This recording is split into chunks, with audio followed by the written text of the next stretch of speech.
March 8th. And first bit up are communications. Anybody have anything that they wish to communicate? I have a couple. Maybe do some introductions. Sure. Our new finance director, Dave Edlinger, is on the Zoom, and then one of Matt's associates is on there as well. Welcome, Dave. Thank you, sir. Oh, there we go. There's Dave.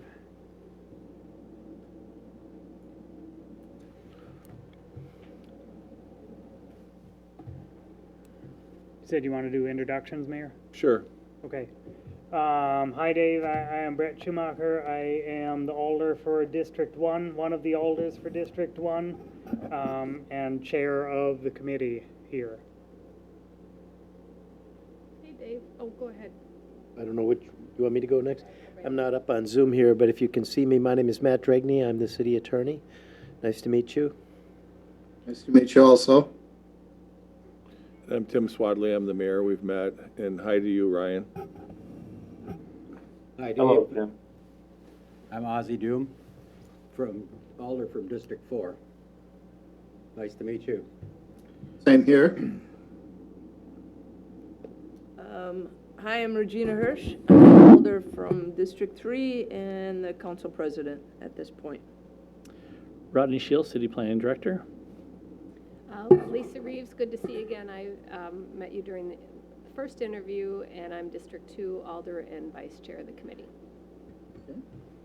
Nice to see you again. You too. And who'd you bring with you tonight, Matt? So Ryan Braithwaite is joining us tonight. Ryan is heavily involved in property tax assessment related work and litigation, and one of the issues on the agenda tonight involves a property tax assessment issue, and Ryan will be here to address that. All right. Any other communications you wanted, Mayor? I think that's it for now. Thanks. All right. Anybody else on communication? All right. Then into the reports. Dave, did we run reports for tonight, or It'll be at the next meeting. kick the can down the next one? All right. I think we were doing it monthly, weren't we? Yeah, it was, right, you're right. It was always the second meeting in the Yep. month, so. So hopefully by then, Dave will be familiar with BS&A. He's been dabbling a bit, so. Sure. Between him and Lisa, they'll figure out which reports that we typically generate. Yeah, fantastic. All right, so with those through to the committee business then, and I would entertain a motion for approval of the February 8th finance minutes. I'll move to approve. Very good. Is there a second? Second. All right, any other questions, alterations? All right, all in favor, aye? Aye. Are any opposed? All right, minutes are accepted. See, as I gotta look around the whole room. The other one, I could just look right straight at my Your camera. eyes That was get it. a little exercise now, don't they? That, and I gotta swivel around and Oh, look yes. at people. It's sort of and like things. yoga. And I don't have my slippers on, so I mean, It's all messed up. Where's my comfy chair? Right. You guys, well, because I didn't put my camera on too much, I've got this, I call it my stanky green chair, because it's an obnoxious green color, but it's great. Anyway.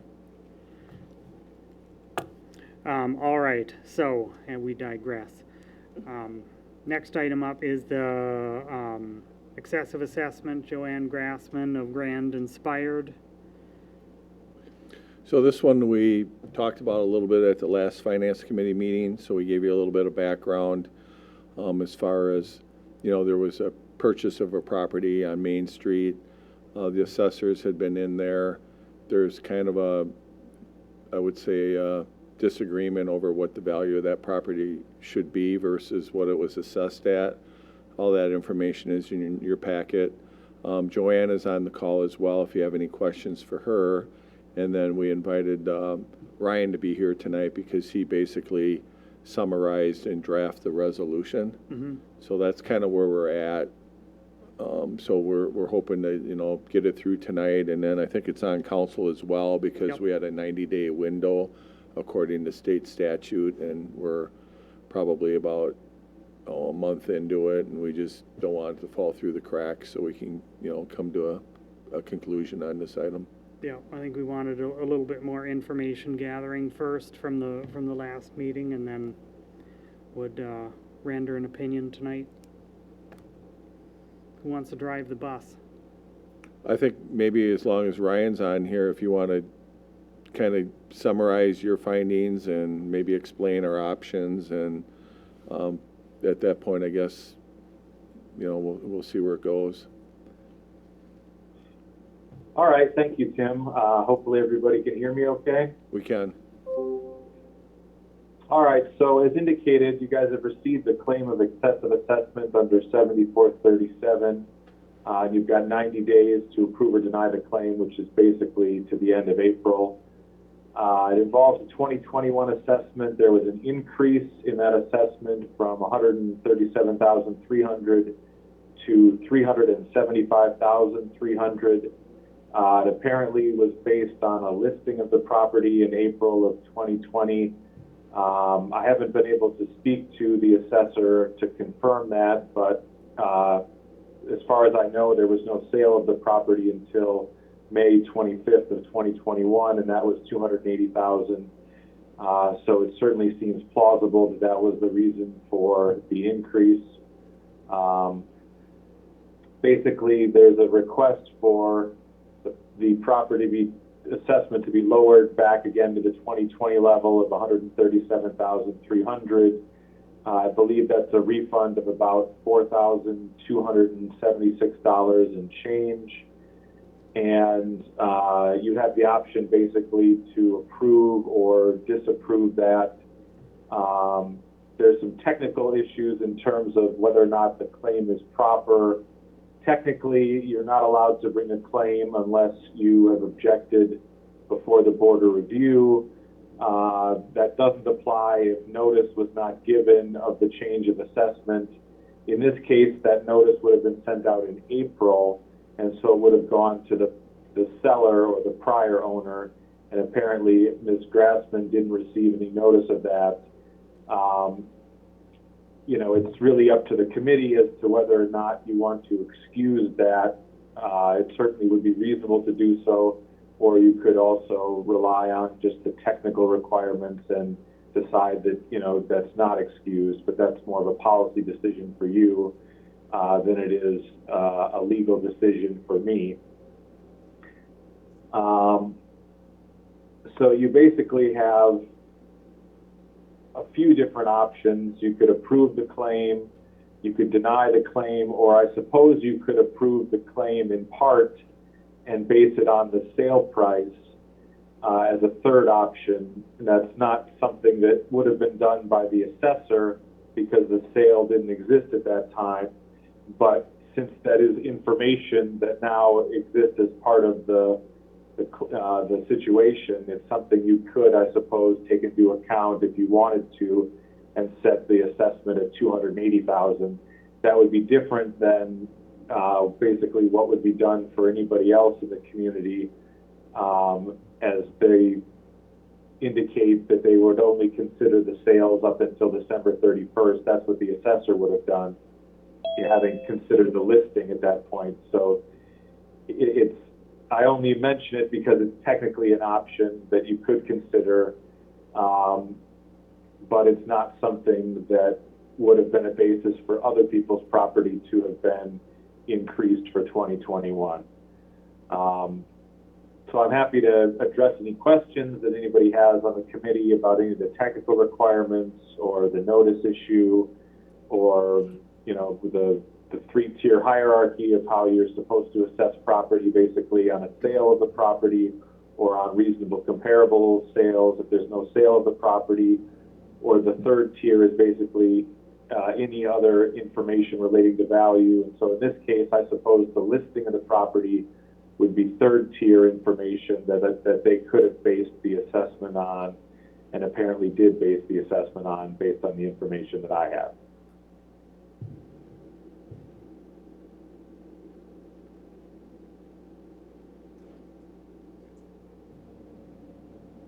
So this one is only for the 2020 tax payment, is that correct? It's for the 2021 assessment, the payment of which would have been just made either in installment or in full this January. Okay. Ryan, this is Matt. I have a question. If the council agrees to provide a refund, is that something the city would have to pay on its own, including for that portion of the refund that is represented by other taxing jurisdictions, or would the city be able to recover from other taxing jurisdictions part of the refund? So that depends in part if this property is in a TIF district. Is this property in a TIF district? I think so. I don't know. I think that it is. I think Is it's it? in 4. So All then, right, well, okay. being in a TIF district, then you're probably not eligible for chargeback. Normally, if it was not in a TIF district, either way, the city would initially pay the refund in full. There's a procedure under 7441 that's a chargeback procedure that would allow the city to recover the portions from the other taxing jurisdictions by filing a form with the Department of Revenue, and you'd get that basically next February by filing the form by October 1st. But if it's in a TIF district, let me just pull up the statute here, then it's generally not allowed unless the TIF district is pretty much near the end of its life. Let me give you the exact wording here in a second. Of course, my computer is taking it. There we go.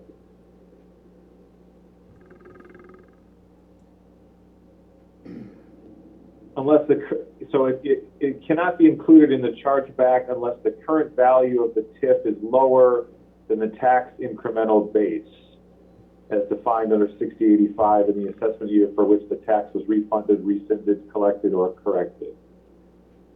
And I don't know if that would apply or not, but probably not, Yeah. I would assume. Assuming that's not the case, would it be a TIF expense? Would the TIF have to cover part of that cost? Or does this come out of the general fund? If you know. It's kind of a gray area. Communities have used the TIF funds to pay these kinds of refunds. It's not really specifically addressed in the TIF statute as to whether or not that's appropriate. But I know that other communities have done it. Otherwise, it would come out of the general fund.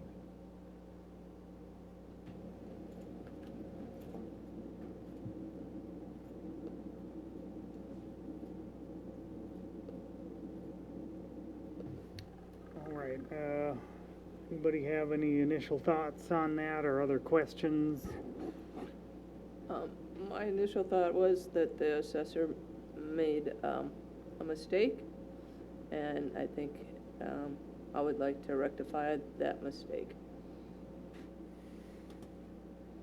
I agree. I think basing it off of the listing price based on what real estate has done recently, I don't know if that just doesn't seem realistic.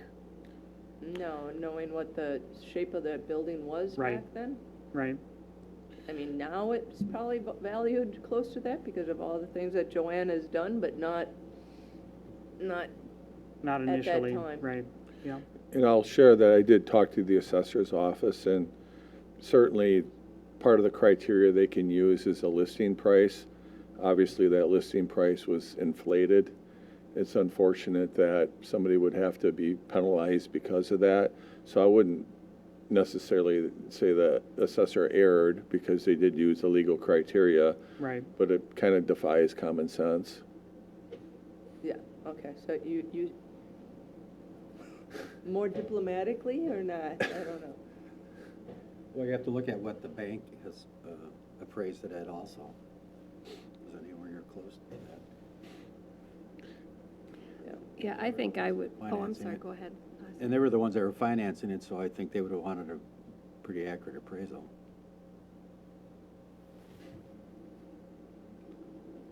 Yeah, and I would be comfortable with approving the 2020 assessment amount of the 137,300 as opposed to that middle ground of 280. I just, I too toured the building and looking at the pictures made it very clear that it was in really, really rough shape. So, I just think that it makes sense to go with the 137, and particularly since the other buildings did not appear to have had an increase. So, You gonna make that motion? yeah, if there's no other questions, I'd move that we, I think it was, I don't know, I don't have that resolution in front of me. I might need a minute. It's a very simple one. But approve the, Therefore, let's see. There you go. It's up there now. Oh, okay, I can probably see it better here, though. So to, Can you scroll to the bottom of the resolution, please? there we yeah. Sure. Ryan, could you help, does there need to be a decision made about how to complete the language in this resolution to do what the committee's interested in doing here? They're interested. We had left it open to be either accepted or rejected because we didn't know which way they were going to go. And, but I think you could probably just cross out one and approve it unless you wanted to delay it until the following meeting just because of the need to update the resolution. I'm not sure about specifics of that. As it's written, it looks like we're accepting the proposed, whereas, and I think it talks about the 137,000, I could be missing something. Maybe, Matt, you could just take a peek. That looks right to me. So the claim is that it should be assessed at 137.3. And it looks like there's an interest in moving to accept the claim at that value.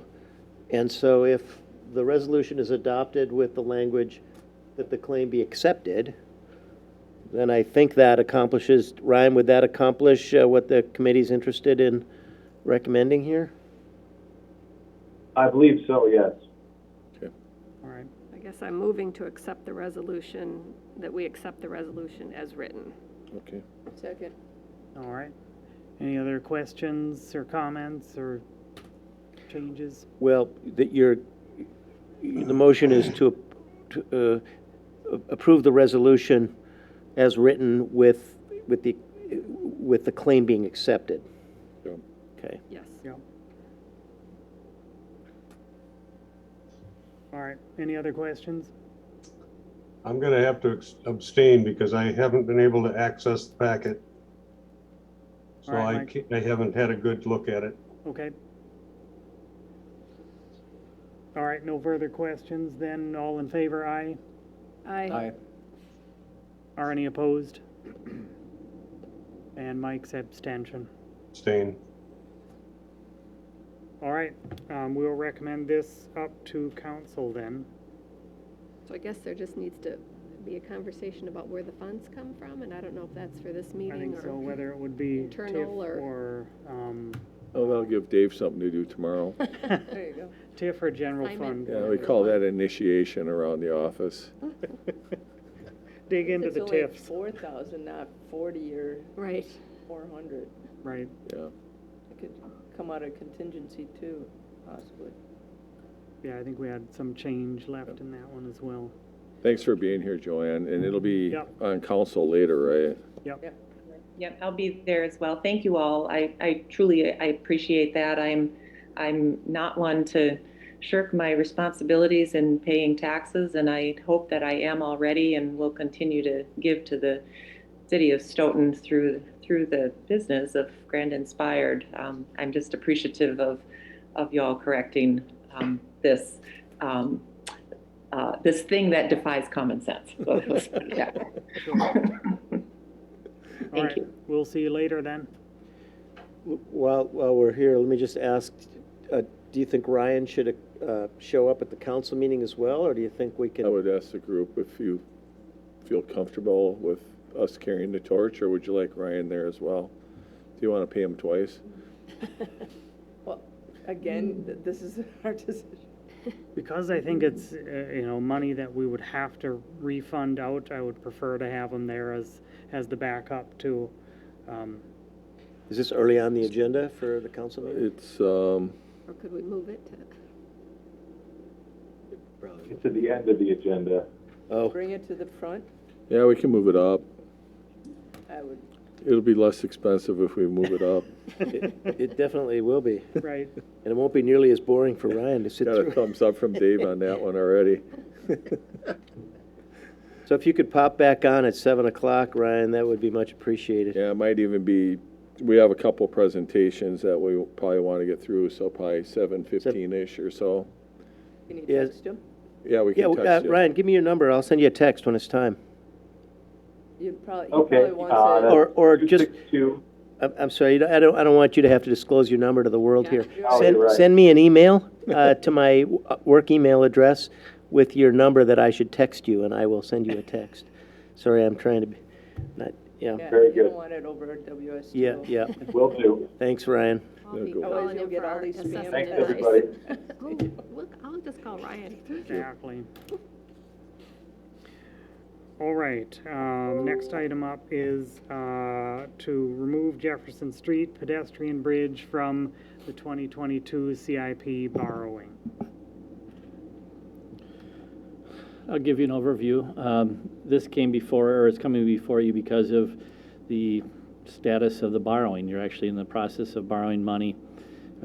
We've evolved the preliminary design on this project and found that we would need to enlarge or expand this bridge structure, both for meeting code requirements and the like, and that would require private property to be impacted by that.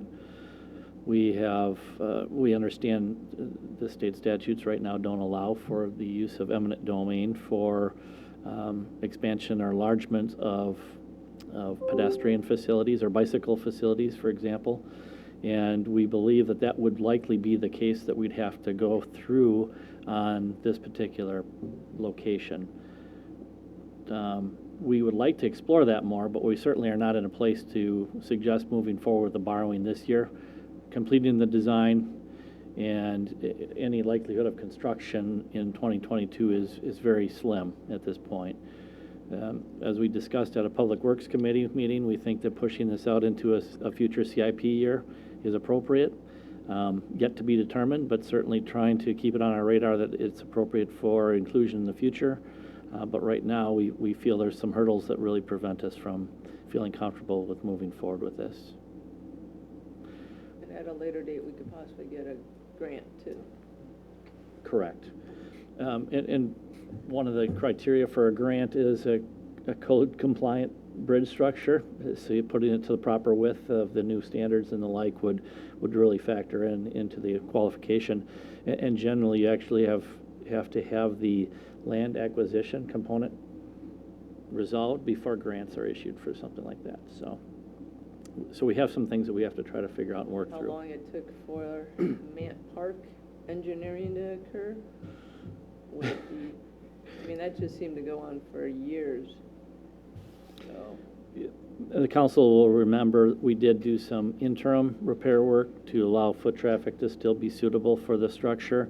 That's not to say it's not in need of replacement in the future, but we still feel comfortable for its current use. It's still appropriately being used. We would likely prepare a resolution for the next council meeting to remove this from this year's CIP. But it really needs to coincide with your action to not borrow money for this particular aspect going forward. Do you know, Rodney, offhand, how much money we had set aside for this replacement? Wasn't it? I do. We do. $498,000. Yeah. It was in the 400s. I said it was close to 500, but the accountants corrected me today and said it was 498. So Yeah, we had a meeting this afternoon, and Dave has worked with Ellers in the past. So we have a schedule for our borrowing lined up, and Dave had some other items on for the same night, and I think ultimately, would we say that, is it the April meeting? Yeah, ultimately, this doesn't impact what's already been processed, your initial steps. And it's certainly easier to reduce the amount you're actually going to borrow for when you get to that point. But we certainly wanted to be open and honest and try to communicate the need for this particular change to the CIP early. And I know it's sort of related, but with maybe, is there something that we didn't fund with CIP that now could take a place, that we That's my kick next down question. the can? Because I really hate to have this big of a expense come at another year when we already have a lot of expenses. If we kick things down the road and put this first, is there something that, we On can look another at? agenda item, you're going to see where we're going to ask to have some additional monies borrowed for this year. Okay. Not necessarily a CIP item, but an additional borrowing. So I'm not aware of any CIP item that's shelf-ready that could jump into the place to be completed in 2022. Yeah, and this particular one, I don't remember if this was one of the 10-year bond ones, and if it was, depending on what else we would borrow for, we might have to have a 30-day notice and all that, so I don't know if we can look. That's something we can do internally, and if we find something that's there that we can move up and it makes sense, we'll do it. But the other thing is we don't want to pay interest on something that we don't need, so. No. But if there was something that was kicked down the way just to get this one in, I'm just trying to go with how Jamin had set it up, not to have a huge borrowing. Yep. Understood. So I guess do we need a motion to not spend the money this year, not borrow the money? I was gonna say, I could make the same one that was made in Public Works, which is to recommend that the project be removed from the 2022 CIP project and considered for the following year. All right, that's simple enough. That doesn't address anything with the dollar amounts in there, so that's simple enough. Second.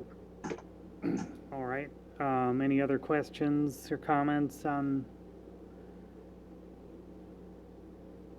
All right, all in favor, aye? Aye. Aye. Are any opposed? All right, we will recommend the removal of that, or the moving of that item further down in a later CIP. All right, we have a resolution unnumbered approving a cost reimbursement agreement for a potential project on the north side of Glacier Moraine Drive. You might recall, we actually sought your approval to work with another attorney as a potential conflict of interest related to our city attorney's position. But we're still in conversations with a firm that's looking at siting a facility at this location. We worked with the alternate counsel to put together this cost reimbursement agreement, and we'd recommend moving forward with its approval. I can just give you a little, maybe a background. As I indicated, conversations are still favorable. We don't know that where it'll or how it'll materialize for sure, but we certainly feel like we're one of the strong runners in competition with other communities. So we're scheduled to even have some conversations with them tomorrow again. So, How much Whoever it is can't be disclosed at this time. what can't? Whoever the client is there a non-disclosure or? Well, ironically, the name of the land acquisition company is in the agreement. Yeah. And it's not hidden. No, that's that's the lawyer, but we Right. don't know what business is actually going in there. No, we don't, honestly. We don't know the name. It's an industrial user. We think that it's a low-impact type facility, but nonetheless, they're looking at a pretty serious acreage amount that seems very suitable for expansion of our park area. How much were they looking about? 15 to 20 acres potentially, Good so. size, yeah. And how much of that, how much of the north side of that Can we talk about road? this in front of Matt? I Yeah, think I'm we happy to can. step out. We're in open session, but I'm happy to step out. Yeah. If you could still be in Give me a competition, the hoop other when one. you're ready Okay. to come out. So the, I'm sorry, the question was, I mean, how these are much just land is there? Very generalized questions, like are they taking a large percentage of it, or like if they're doing 15 to 20, is there 100 out there? I'm not sure how much is Yeah, in that section. There's probably about 60 to 80 that's Okay. pretty usable, or pretty, when I say usable, none of this is yet in the city of Stoughton, the Yeah. piece that we're talking about, so there's a number of steps that have to go through. But certainly there's a large tract of land there, and they're showing interest in a tract that we think would be very serviceable. Okay, yeah, I was just trying to get like a kind of a vision of it, like the what is it, the color ones that do the coloration stuff. The Color Con? Yeah, that's on they've got that big lot on the corner. It would be comparable something to that size, or I don't Well, even know what size that is on. Well, the NAFA building on the corner of, That was 10, right? that's 10 acres. Now, again, the building's only really on Right. about 5. Yep. So essentially double that acreage, if you would, obviously, but the Color Con you're referring to, I think, is probably only sited on about 5 acres. Really? Yeah. Okay, It's some of the older platted lots, but a number of them in length. okay, all right. Yeah, I mean, just very overgeneralized. We don't need to know specifics of anything. We don't know all the specifics Right, either, so. right, and that's We're fine. hoping to learn more, Yeah. and as soon as we can share that, we will. Sure, It's a little preliminary, but yet they're making requests of us, so that's encouraging. I was just thinking of how, what kind of the landscape of it would look like, anyway. We hope to be able to learn more and present more very soon. Sure. And I think this gets us a step closer to having that conversation. Yep. All right. Anybody have any other questions on this?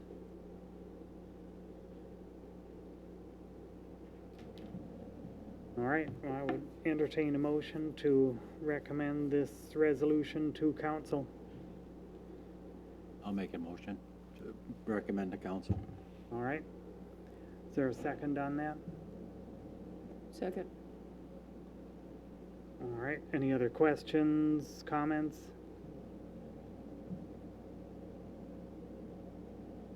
All right, all in favor, aye? Aye. Aye. Are any opposed? All right, we'll recommend that to council. All right, we'll hold on till Matt comes He's right back there. in. Oh, you're right there. Okay. We're done talking about our secret things. All right. In open session. Right. With an open mic. And he went into where it's being recorded, yeah. Anyway, There's a lot of stuff back in there, a lot of equipment. yeah, we're just very generalized things we're postulating Right. on. Yep. All right, next item up is resolution unnumbered authorizing to borrow for tax incremental district TID number 7 off-site improvements to Oak Opening Drive and Deer Point Drive within the town of Rutland. If you'd like, I can give you an overview. Please. Maybe I should just start by saying the resolutions that have come to finance unnumbered mean they haven't made it to the council I agenda know, yet. yep, So, yep. so just so that it will get a number when it gets Yep. to council. This particular area is related to the 51 West development. You'll recall, well, you might be aware, there's a need to put the water main between the two Kettle Park West and 51 West. That was the improvements for TID number 7, the Kettle Park West TID, anticipated public improvements, mainly pavement work, to the south portion of Oak Opening Drive and Deer Point Drive. That work would be needed to be accelerated because the water main would extend all the way to the south, and it would be appropriate to do obviously all the pavement at the same time the water main work is done. There is a chance that that water main would be installed in 2022 or early spring of 2023. Therefore, we feel it's appropriate to proceed with the borrowing in advance of having the TIF increment available to do the work. That was shown in our TIF plan for TID 7 as a possibility, and the timing of this really makes it coordinate the project much more efficiently. Otherwise, there would be duplication of costs and overlapping of services. So with some coordination, this will come together smoothly, and the water main would be put in, the pavement work would be completed, all in the same season. As you might know, the 51 West development is really pushing to try to have a fair amount of work done in 2022. It remains to be seen if this water main segment will need to be done or can be done in 2022, or if not, the first part of 2023.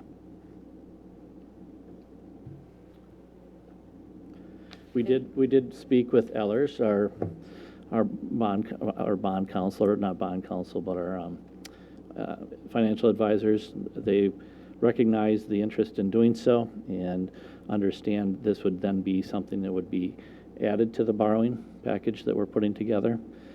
This would go to the council at their next meeting, and then if approved by council, then it would be incorporated into the 2022 borrowing process. And this would be paid off through the TIF increment? Through the TIF increment of TIF 7, correct. And what is the timeline on that for this part? I don't know. All I can say is the TIF is overperforming early projections. So I don't have the schedule I of. was thinking 28 or 29, wasn't it? Was the approximate closure date of the TIF. Yeah, so sometime Yeah. before then, I would think. So Okay. I don't think we'll have it borrowed for very long. So you probably answered my question, so it sounds like there's little risk that the construction will stall, because this sounds like we want to put this in so they can keep moving with construction, but we're pretty confident that they're going to stay on target. We continue to become more confident all the time, but we don't have, the development agreement hasn't been finalized for 51 West, but we're working to that end. We have reason to believe that it will. But nonetheless, we haven't actually borrowed the funds yet either. This is putting in motion that process. If we see something causing red flags here in the next couple of months, we'd have the option to not proceed with that borrowing. The only other question I have, so we put this water main in and we build a new road. And this is for the new road too. And then they're constructing and they're hauling a lot of heavy material, and are we putting in a brand new road only for it to be ruined by construction trucks that are gonna be hauling heavy loads and tearing up this brand new road? So, new pavement more than anything. It's not a total street reconstruction like you've seen in town here. But certainly, there will be construction traffic on it. That's not, there isn't a way to leave it open, if you will, for an extended period of time either. They will have also a construction access point off of Rutland and Town Line Road into the 51 West development during construction. So there certainly will be need to be protective measures put in place, much like when we're expanding Kettle Park West. Jackson Street, for example, is the end of the roadway right now. There's construction activity that does occur on that new roadway. You do try to put preventative, measures in place to help minimize that damage. I just didn't want us to build a new road, say this for Rutland, we put in these two new subdivisions, and then Rutland is in charge of maintaining the road, and we've just eaten it up. So, as long as there's all these measures, that'll be good. Thank you, Rodney, Sure. for explaining. You're welcome.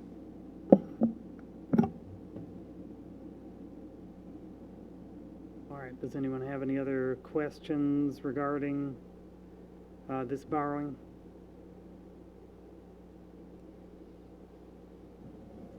If none, I'll entertain a motion to recommend this one to council. So move. Oh, go ahead. Second? All right. Does anyone have any other questions, comments? All right, all in favor, aye? Aye. Aye. Aye. Are any opposed? All right, we will recommend that one up to council then. Next resolution, approving an agreement with the Greenbrier Farms Limited Partnership to convey the land to the city of Stoughton for right-of-way of Greenbrier Drive. I think this is really just a reflection of another incremental step of the 51 West movement. This is the area that would allow connection of the eastern leg of Rutland on Town Line Road, if you will, going to the east off of 51. It'll be called Greenbrier Drive. The Greenbrier Limited Partnership is in ownership of the land. It's no secret. I believe that's the Leonard family. They're willing to donate the land as part of this dedicated public purpose, assuming they don't have to pay for any improvements on this parcel, which they would not as part of the required public improvements for the 51 West plat. Those improvements would be made to this roadway section as part of that process. This agreement in spirit has been discussed, not by us, but with their representative, who it's our understanding they're supportive of this language, and we'd expect them to sign it as it's presented.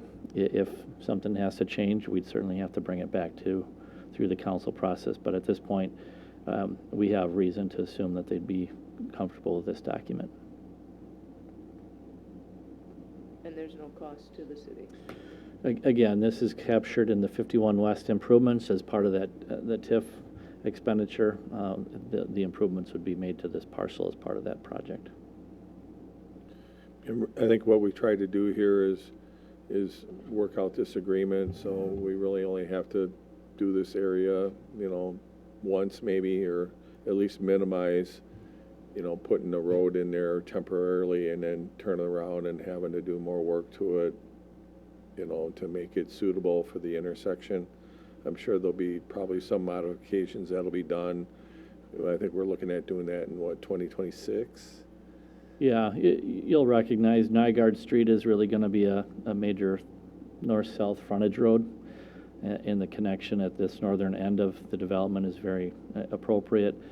The DOT needed to be comfortable with that connection even in an interim state, so the construction that would occur here, parts of it, as the mayor suggested, would be altered, but this corridor would be available when that roundabout project would move forward in 2026.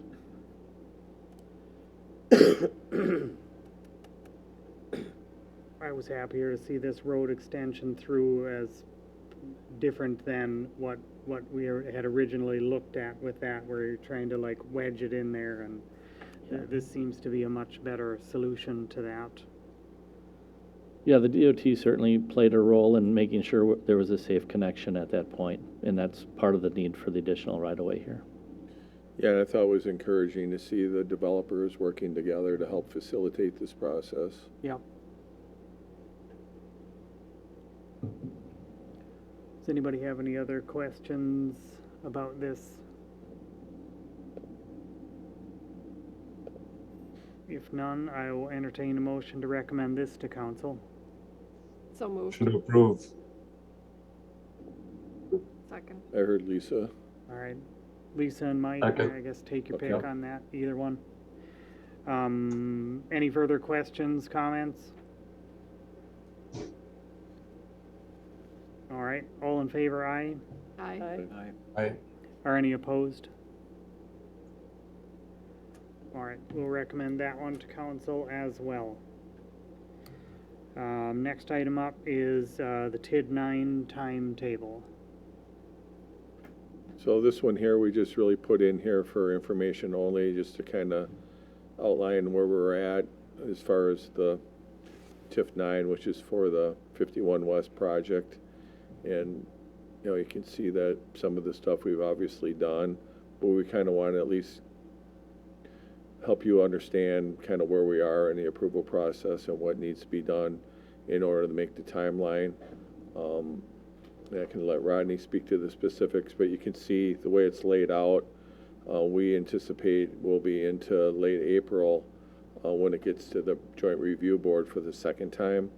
And then at that point, we're kind of at the mercy of the Department of Revenue. They have up to 60 days to get it approved.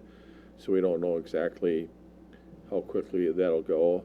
Obviously, the developer would like to do some preliminary work, and we're not really sure, how that's going to shake out. But this is a timeline that we think we can meet. I don't know, Rodney, if you want to go through specifics of it, or... Yeah, the timeline was certainly put together by Ellers working with us in our meeting schedule calendar. So I think it does show what was originally anticipated last fall when when Jamin was here talking to you about the anticipated schedule for the TID district. So the next action you'll actually see is the Plan Commission and JRB on the 14th of March.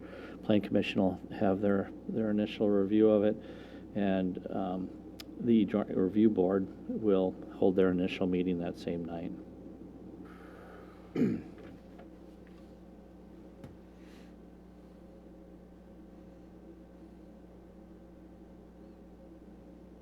All right, does anybody have any questions that they wanted to know about this timeline? We're not really looking for any action. It was kind of an informational thing, so you guys kind of know that, we're on the schedule that we kind of committed to last fall. And, we think that if all the pieces come together, we'll still be able to meet this timeline.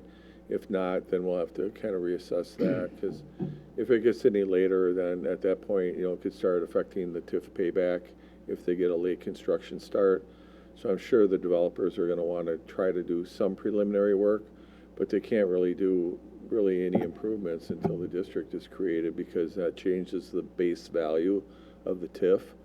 So at this point, they've been out there kind of moving dirt around because that really didn't add any value.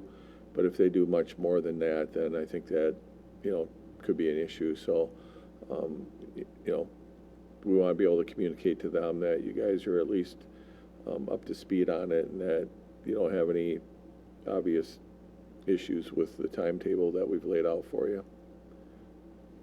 Does it look reasonable to you, Matt? Yep. Yes, it does. Are there any things that we can do to either accelerate or facilitate this more quickly, or is it kind of a rigid timeline? I think it illustrates probably the more aggressive side of opportunities here, based on the meeting schedule. That this is really what we're working with. As the mayor indicated, the DOR's certification, if you will, of the TID district. That's kind of the open-ended piece that we have less influence over. The Joint Review Board has some people on it that we know. They'll set their meeting date between April 26th and May 24th, and maybe they'll be willing to have it on the front end of that window. Yeah, that's the hope. There's only so much we can do because of the public notification that's required, and really the lead time in between that. So, we'll work it as tight as we can without cutting ourselves short. We want to be able to make sure we do it properly.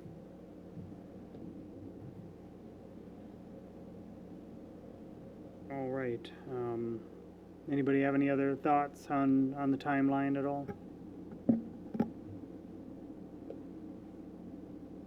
All right. Then we will move into the next resolution, approving a financial agreement between the state of Wisconsin and the city of Stoughton for costs associated with the reconstruction of US Highway 51 from Spring Road to 5th Street, scheduled to be constructed in 2025.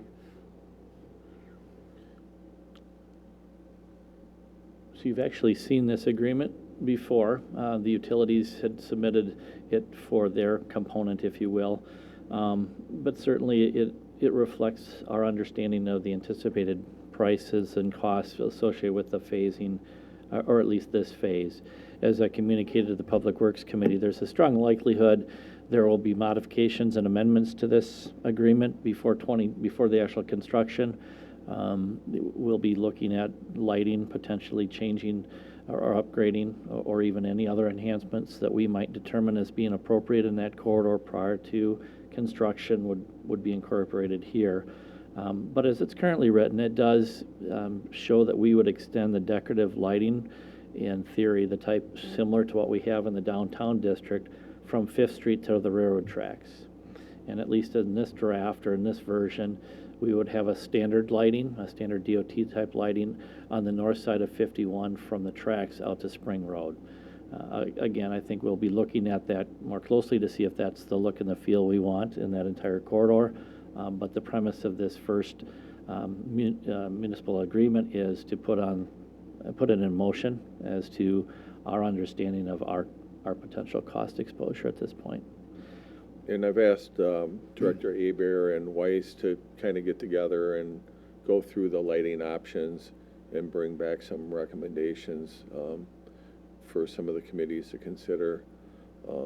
They'll develop some criteria to make their recommendations, and it might be based on color or material or finish, and as well as the look, obviously. So they're going to do some preliminary work to try to keep it, on track and within the amount that we're allocating for those lights.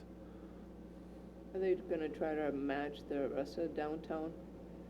I would think they would. I mean, As it's laid out here, that would be the intent, at least to to the railroad tracks. Right. Going beyond that, the character may not be the same. I get that, I just want yeah. the downtown to be Yeah. uniform. Yep. And not that it looks like, oh, we did this section on this year, and then we did this section on that year. yeah, I think that's something we talked about I think it was at Public Works, didn't we? Sure. Lisa, do you remember how that went? Yeah, I mean, we wanted the entrance to the city to, to look good, but also to be uniform with what's, downtown, so. And you're only putting lights on one side of the street or both sides? Downtown? To Fifth Street, it would be on both sides to the road tracks, Okay. Fifth to the tracks. As it's currently drafted, it'd be just on the north side from the tracks out to Spring Road. Okay. A different height pole, a different illumination pattern.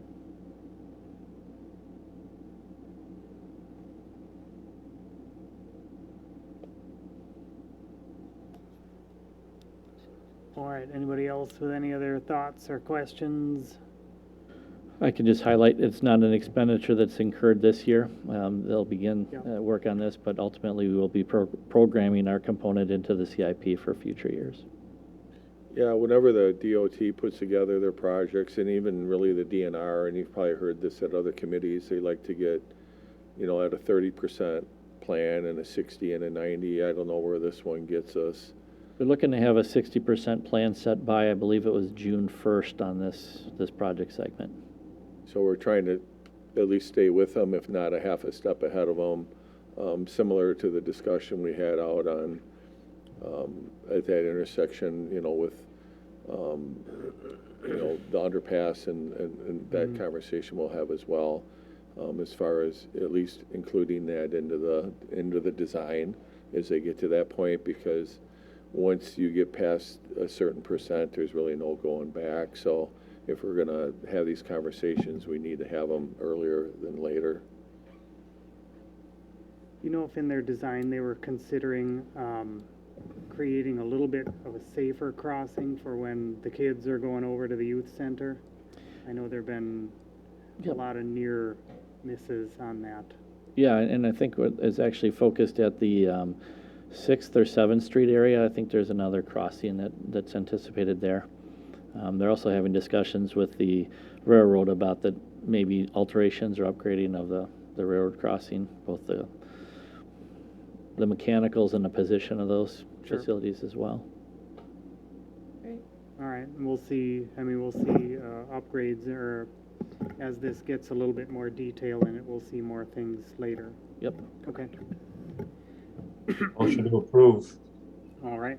Is there a second on that? Second. Any other questions, comments? All right, all in favor, aye? Aye. Aye. Are any opposed? All right, we'll recommend that one to council. Last item up here is discussion and possible direction to staff regarding 51 West Development Agreement, and this has a possibility of closed session to Wisconsin Statute 19.85, Pren 1, Pren E, purposes of deliberating or negotiating purchasing of public properties, investing of public funds, or conducting other specified public business. Who wants to open this one up? We have to close it down. Do we want to go to Wanna start close this one straight in- off, or is there any Open or close? preliminary Are we gonna go things? right into the substantive issues? I think we would. Yep, so you certainly have the opportunity to do that in closed session. We're gonna be discussing substantive issues that are under negotiation where we need direction. Yes, I'd like to go into closed session. All right, Make that motion after you have nicely stated the closed Yep. session. is there a Second. second to the motion? All right, we gotta run this one by roll then. Ozzy, Aye. Regina, Aye. Lisa, Aye. Mike, Aye. was Joey on the call too? I didn't No. see if No, he was on. Joyce Okay. is though. Then, I'm also aye on that one, so we'll convene into closed. So, All right, the meeting's locked. We just gotta tell those guys.